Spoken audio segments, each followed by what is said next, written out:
Welcome to Hannah's Heart. So Hannah, she's just one of the women who did struggle with infertility in the Bible. No matter who we are, we can be inspired by the fact that Hannah took her pain to God, and God heard her and was with her. So when she was praying at the temple, she had been weeping and not eating, and her lips were moving, but her eyes were closed, and the priest was like, "Hey, why are you drunk at the temple?" It can become an obsession when you want a child so deeply. And desiring that baby and to be a mama. Every holiday, every Mother's Day. This is not a show that's going to promise you a certain outcome, but this is a show that says, however God answers your cry, we know that He's enough. Hi, I'm Kendra. And I'm Ann. And you're listening to Hannah's Heart on American Family Radio.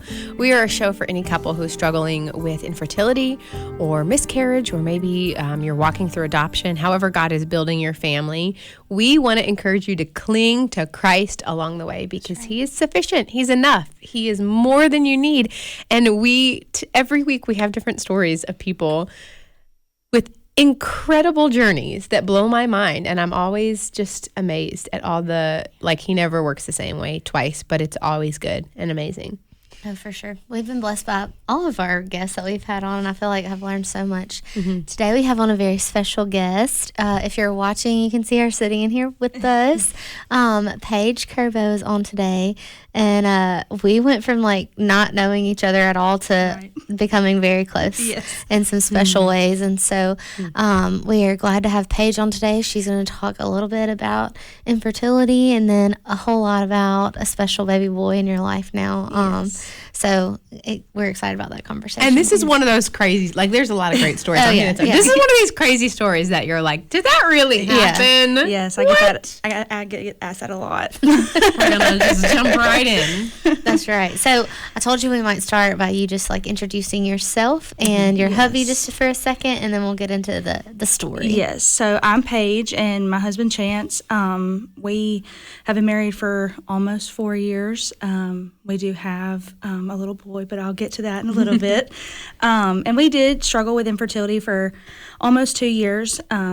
We both knew that we both wanted children, so very early on we started trying to have a baby, and took a little bit longer than we thought. So it was one of those where we really just didn't know a lot about infertility. It's not really talked about a whole lot, which is why I'm thankful y'all do this podcast for sure, because it brings light to a lot of people who are struggling with that, and a lot of couples who need that advice and help. But we basically struggled for, like I said, 2 years, started some medication, things like that. And it was just one of those where we grew a lot as a couple, but still, of course, definitely struggled with the loneliness aspect of it, and reached out to you, and you helped me through that a lot, just learning what to do for my body and things like that. So, yeah, that's Tell me about because I remember when you shared your story with me, just your personality, how you responded to the specific trials of infertility. What is... there's some women that are like, I'm cool, it's going to happen. And then there's some of us that are the planners. Yes, I'm definitely a planner. And it was one of those where I was just, I questioned God a lot, just being honest of just, why is this not happening? I work for a local church, children's minister in the area. And so you're with kids all the time. Yes. And that was very hard. People popping out babies left and right. There was something in the water down there. And so it was definitely a hard time, but it was one of those where I could, I got to play with the babies and snuggle the babies on certain days. And so that helped my heart in ways, but it was also very much of Lord, why is this happening to me? Why is my body failing me? And my infertility, I wasn't diagnosed with a certain... a reason. Yeah, there was no reason why. That's the worst diagnosis ever. Unexplained infertility makes you want to punch him in the face. It does, so bad. Absolutely. My doctor would come in and... Explain it to me, because it doesn't make sense. Yes. My doctor came in, and she was like, your ultrasounds look good. And I'm like, this is not what I want to hear. And so that was a very hard thing to navigate. And just as a believer, God has a better plan, and that there is a reason why this is happening. You're just not told that reason. Right. And so, like you said, I'm a planner and I need to know everything right now. So that was a hard thing to just kind of, like I said, navigate and understand. And I had to really just be okay with not knowing and not understanding. And so it was one of those, like I said, Chance and I just really got close together because he would very much reassure me of, hey, we're going to be okay. We're going to get through this. The Lord's going to bless us. He's going to bless us in a way that we don't understand, but he's going to bless us. And he was right. And boy, did he do. He did. And so I guess we can kind of jump in there. Jump into last summer. Yes, last summer was definitely a big summer in our family. So like I said, I'm a children's minister, so summer is a busy time anyway for us.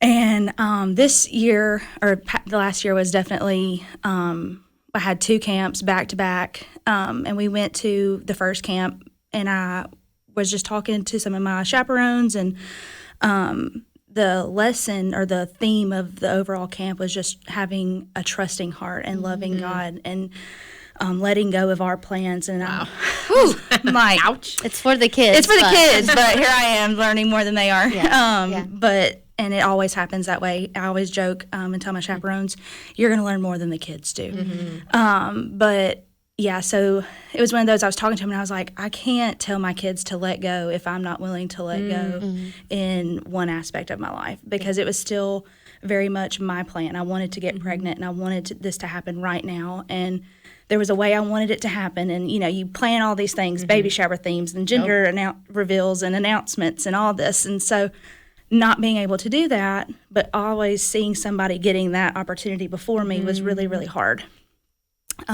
So fast forward to the end of the camp, the Lord and I just had a really real conversation, and it was just like, Lord, I'm done. I was scheduled for surgery, to kind of do Exploratory. Yes. And, it was one of those, I didn't really have a whole lot of peace about it, but it was, again, I was tired of not getting an answer and not knowing why. And it's expensive. It is, right. And so we just had decided the medicine wasn't working. We had tried for several months, and I don't like to wait. And so it was one of those, we were just going to do it. And but in that conversation with the Lord, I just was very real. And I was like, I know this is not what you want. This is what I want. And I'm just going to let go. And you're just going to have to guide it, because I'm tired of stressing about it. I'm tired of worrying about it. And not that exploratory surgery is wrong, but it's wrong when you take control. Absolutely. Yeah. Yes, absolutely. Because there are times where it is needed. Sure. But it was just not at that time where I felt peace about it. And when you feel peace, you feel it. And so we... when you don't, you don't. You don't. So we had that conversation. And again, Chance was not with me at this camp, so he had really no idea what was going on. And it was a back-to-back camp, so I came home one morning and left one afternoon for another camp, and the things you do when you don't have kids and keep yourself busy. And so we were driving down the highway, I had a bus full of 3rd and 4th grade little girls, and they were all excited about spending the weekend away from Mama and Daddy. And I had one of my chaperones just make a casual comment in the back of just, hey, does anybody know of somebody that wants a baby? I have a birth mom that needs to get rid of a baby. That never happened. First of all. Never, absolutely not. So I'm like driving, and I'm like, what did you just say? And I just remember she had no idea what we were going through. I was not very open with our journey, just to a few close people. But it was one of those where I didn't really like to share a lot about it, just because I felt like I was failing as a wife, and just felt like my body was failing me, which is not true. That's just what the enemy likes to tell you. In that, and so it was one of those where the comment was a joke in her mind, and she had no idea that it was going to lead to me asking more questions. But it was one of those, she had mentioned it was a private adoption, and Chance and I had always said if we were not able to have biological children, adoption would definitely be part of our story. We would be definitely open to that. But it was so expensive, and so it was one of those, the Lord's going to have to definitely call us to that, and going to have to provide in every way, because we just did not see us being able to do that financially. So trying to think, getting it all, not missing anything. We ended up going to the camp, didn't really ask much about it, but the Lord just really kept putting that baby on my heart. And I was like, okay, Lord, why is this? And I thought, well, maybe it's just, one of those where private adoption is something we can do later on. Look more into it. Yeah, we can look into it, and it's definitely more cost efficient if you do it this way. And so I was like texting Chance. I'm like, hey, if we don't ever get pregnant, this would be still an awesome thing for us to do later down the road. Still in my head, I was thinking I'm going to get pregnant at this point. And so we ended up going to sleep that night, didn't sleep at all.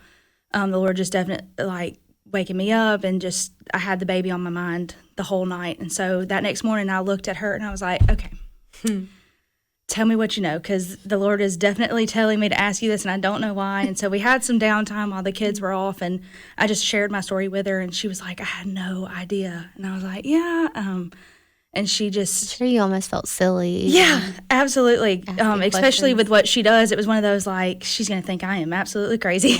And so it was one of those where we ended up going to get coffee and telling her all about it. And she was like, okay, I'll find out everything we need to know. So fast forward, a couple days later, we're on the way home from camp, and we end up, the friend of hers, it was really crazy how it's very far down the line that it's not a direct connection to her, of just how this all came to be, but got a phone call from her as I'm driving home with all the kids in the back. It's a little different because they're all asleep now because they didn't sleep the whole weekend before. And she is just, going through all this thing. So she's telling me all this. Keep in mind that my husband still has no idea any of this is going on, and because he is on a trip as well. Yeah. And so there's a whole lot of, catching him up. And it went from, we have no idea about the baby, the birth mom really, to the birth mom is 37 weeks. And 37 weeks? Yes. And this is any baby, day. Yes. So baby is ready. Yes. Baby number 6, so definitely ready to go. There had been some past drug use, and so it was one of those where we had no idea what we were getting into. And so it was one of those where I easily could have said, yeah, no, this is not for us. But it was just my heart. The Lord just put it on my heart, this is the baby. This is your baby. Wow.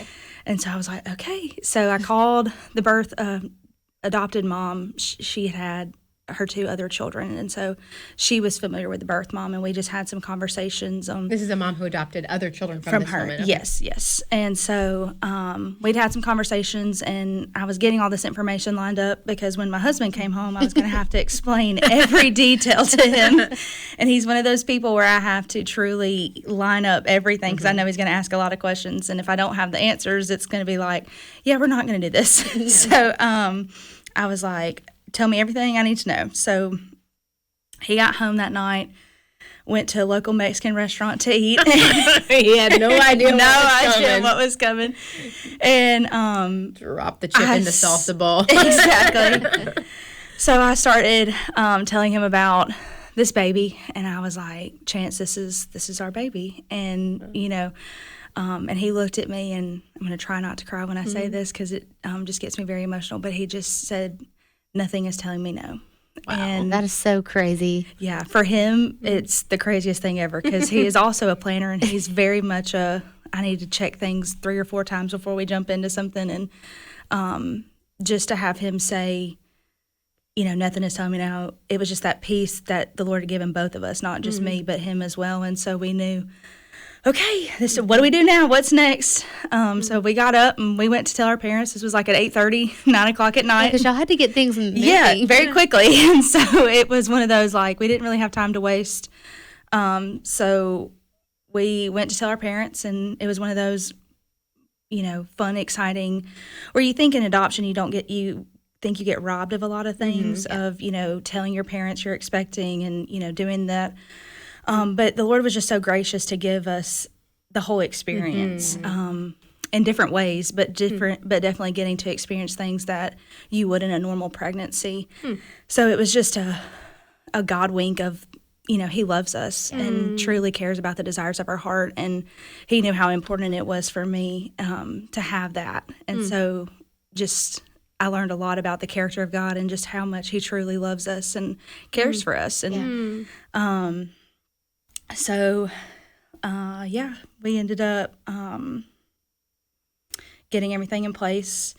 It was a Sunday night, and then the next Monday, the next Sunday, so 2 weeks, excuse me, we took birth mom to the hospital. We had met her once before, and she agreed for us to adopt her little boy, and we at the time didn't know what he was, but went to the hospital. She had some bleeding and things, so we were going to get her checked out and found out she was 3 centimeters dilated when we got there.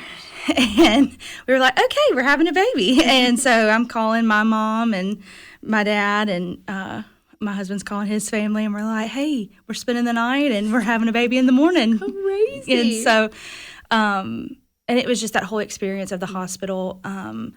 The nurses were absolutely phenomenal with us. It was a very awkward and weird situation if you look from the outside looking in, because you very rarely have adopted parents in the whole experience with this process. And so to have us there, we really weren't able to make a lot of decisions, but we were able to see how everything unfolded from the time that she came in to the time that he was born. Yeah, because y'all got to be in that room. Absolutely. That's unheard of almost. Yeah, so we both were able to see our little boy be born, and that's something I can't wait to tell him when he's old enough to understand everything. And what's his name? His name is James. Okay. And He looks like y'all. he does look like. What does James mean? James is a family name of ours, and so that was why. And then just the verse of every good and perfect gift comes from above, and so that was just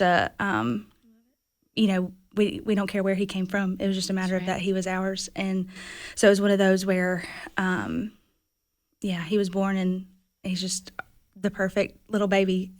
Smiles constantly, and it's just you see the love of God on his face, and so it was one of those. He was exactly what we needed, and perfect, healthy, miracle baby. Even though there were drug problems, he had no problems. Had no issues at all. He was actually born on drugs, and so it was one of those where we had to walk through the withdrawal process of that. And I did not realize what all that was going to entail. Again, had I been preparing for adoption, I probably would have Googled a lot of things, because I'm definitely a Googler. And my husband my husband's like, don't do that. So it was definitely a good thing that I didn't have that time to, because you can hear some horror stories definitely of how the withdrawal process went. But even though he did have to go through that, it was one of those where the Lord was just gracious to make it very minimal. And you could just see the hand of God over the whole his whole life, this whole process, and so that was really neat to live out, because you think growing up, you get to hear cool stories from other people, but to actually be in the middle of God's will and God's presence is just the most amazing thing, and something I hope he will always know about his life, that he was. I love that. And so I can't wait to tell him one day. It's going to be a fun and interesting story of how we got him. But I want to go to one moment of obedience in your story that I think is so telling. So for those of you that don't know, the average cost of a private adoption is usually around $30,000. It can be up to $60,000. That is a ridiculous amount. That's not what you paid. Yes, no, not at all. Tell me how the Lord ended up providing that money for you all. Yeah, absolutely. So it was just one of those where we did not have just, $30,000 hanging around in your back pocket, like everyone else. Absolutely. And so we, and our lawyer didn't cost near what she was one of those. She'd worked with this mom before, and so she had given us one of those where it was like, hey, this is what you can expect. It's completely different. It's not through an agency. You're not paying fees. No, absolutely not. And so it was just very much, we just paid her, and that was it. And so it was definitely like we said, the Lord was going to have to provide 100%, and he did from the very beginning. And still does, and with him. You said it was about the same cost as your exploratory surgery. Absolutely. Yeah. That's what I love, because Yep. you were obedient to the Lord to pause and put the brakes on Right. that. Yeah. Something that you didn't feel peace. And in that obedience that maybe didn't make sense, because logically that seemed like the next step. Right. In your obedience in what didn't make sense, God was already providing for you. Absolutely. For the plan that he had. Yeah. I love that. Yes. Like I said, I was telling them earlier, there's so much that I forget to, because the story is every detail the Lord took care of and the Lord was a part of. And it was just one of those where it was a very neat experience. But that was also part of how Ann and I became so close in that experience, because James and John Micah share a birthday. And so that was one of those where, although it was a tragic thing for you, it was I love to be able to connect with you in that way, and how we were able to come close through that. Yeah, we were at the hospital together. Yep. Crazy. Yep. Yeah. And so we were able to really connect in that way. And so her and Will always be connected to James, and Oh, for sure. we We have to keep up with it. yes, absolutely. And then his adoption date is when you text me and told me, hey, just letting you know, he's getting adopted October 30th. Yeah. That's John Micah's due date, or Right. was John Micah's due Yeah. date. Yeah. And so, it's sweet. And Will loves it that his name is James, because he was like, James and John were best friends in the Bible. Yes. Yes. So, just little, you call them God winks. Exactly. Yeah. I feel like that was your family, even though I didn't see y'all personally at the Right. hospital. But our moms and even in-laws knew each other. Right. And so my family has just bragged on your family loving them at such an exciting time for y'all, hurting with our family at the same time. Because I've known your mother-in-law since I was, 4 or 5 years old, And so it was just, it's a happy, sad, but definitely James is so worth celebrating. Absolutely. Absolutely. And there's so much that I think everybody can learn from your journey, even though, I wouldn't tell anybody, if you're struggling with infertility and considering adoption, then just wait for somebody in a van to mention a private adoption, and then it will all happen. It very rarely happens. If but- you flip a coin a million trillion times, you're never going to have this crazy outcome. Because you still had to step out in faith by saying, God, I do surrender that. I don't feel like you're telling me to do the surgery right now. So that was still the you takeaway. doing a part, Do you want to share your news? Yeah. So, again, stepping out on faith and trusting the Lord's plan. We are expecting another little boy. We found out 3 months after James was born that I was expecting, and so it was one of those where I was finding out, and we had a baby crying in the next room, and so it was very okay, Lord, we're really going to trust you, we promise. And I can't imagine all the feels at that moment. It was definitely a lot of shock and definitely happiness, but just really okay, we're gonna do this. And but again, like I said, another God wink is we're due on James and John Micah's birthday, and so it was just one of those where the Lord is just confirming I have a plan. Yeah. And I'm going to take care of you. And I'm sure the planner in you never would have planned to have 2 children. Not.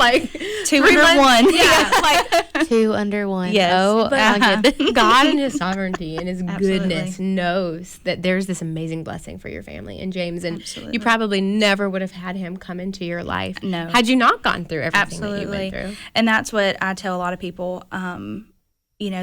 You ask why a lot in your infertility, and sometimes you never know that answer. But look, the Lord was just very gracious to give us the answer as to why we were not able to have a baby in that time. Is we would have never said yes to James, and we would have missed out on such a huge blessing that he is. So.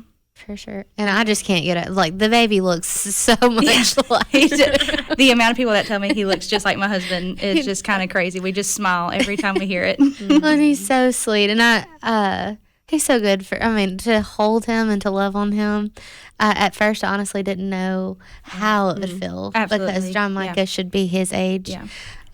But gosh, he's a blessing to my heart. Even just keeping up with his little month anniversary Yes. or month birthdays, Yes. whatever you want to call them. Yes.